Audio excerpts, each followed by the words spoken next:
Generally ప్రతి మనిషి హ్యాపీగా ఉండాలనుకుంటాడు. హ్యాపీనెస్ కోసం ఒక తొవ్వని వెతుక్కుంటుంటాడు. కానీ హ్యాపీనెస్ అనేది మన డెస్టినేషన్ కాదు. హ్యాపీనెస్ అనేది మన జీవిత విధానం. అంటే మనం ఎలా అయితే మన లైఫ్ని డిజైన్ చేసుకుంటామో అలా వెళ్ళగలగటం అనేది చాలా ఇంపార్టెంట్.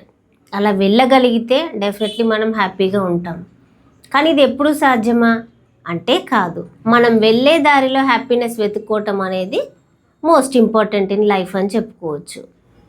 సహజంగా మనం అంటూ ఉంటాం, అంటే మన హ్యాపీనెస్ గురించి మాట్లాడినప్పుడు ఒక స్టూడెంట్స్ని తీసుకుంటే ఈ ఎగ్జామ్స్ అయిపోతే అమ్మయ్యా నా ఎగ్జామ్ అయిపోయింది, నేను హ్యాపీగా ఉంటాను.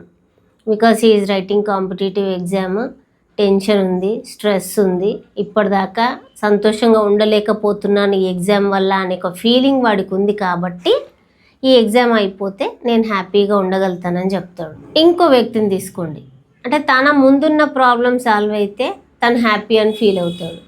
అంటే ప్రతి వ్యక్తి కూడా తన ఎదుట ఉన్న టాస్క్ని సక్సెస్ఫుల్గా కంప్లీట్ చేయగలిగితే నేను హ్యాపీ అనే ఒక ఫీలింగ్ని ఎక్స్ప్రెస్ చేస్తాడు.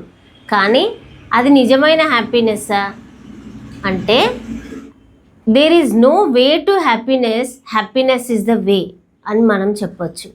కొన్నిసార్లు ఎదుటి వ్యక్తి మనల్ని అర్థం చేసుకుంటే మనం హ్యాపీ అని అనుకుంటాం. కానీ ఎదుటి వ్యక్తి అర్థం చేసుకున్నా చేసుకోకపోయినా, మనం ఎగ్జామ్ బాగా రాసినా రాయకపోయినా, మన ప్రాబ్లం సాల్వ్ అయినా కాకపోయినా, అంటే మనకి లైఫ్లో ఆల్టర్నేటివ్స్ అనేవి ఖచ్చితంగా ఉంటాయి. ఆపర్చునిటీస్ అనేవి ఒకదాని వెనకాల ఒకటి వస్తూ ఉంటాయి. వాటిని యూటిలైజ్ చేసుకొని అది చూపించిన వేలో కొన్నిసార్లు మనం కనుక వెళ్ళగలిగితే మనిషి హ్యాపీగా ఉండగలుగుతాడు. ప్రాబ్లమ్స్ లేని జీవితం అనేది ఉండదు.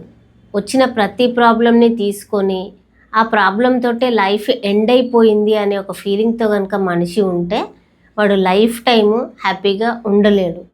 హ్యాపీనెస్ అంటే నవ్వుతూ జీవించటం మాత్రమే కాదు, మన లైఫ్లో వచ్చిన ఛాలెంజెస్ని అధిగమిస్తూ వాటిని ఓవర్కమ్ అవుతూ ముందుకెళ్ళటం అనేదే అసలైన హ్యాపీనెస్గా చెప్పుకోవచ్చు. మన థాట్స్, మన ఎక్స్పెక్టేషన్స్, మన వే ఆఫ్ లైఫ్, మన బిహేవియరు ఇవన్నీ కూడా మన ఎమోషనల్ బ్యాలెన్స్ని ఇంపాక్ట్ చేస్తాయి.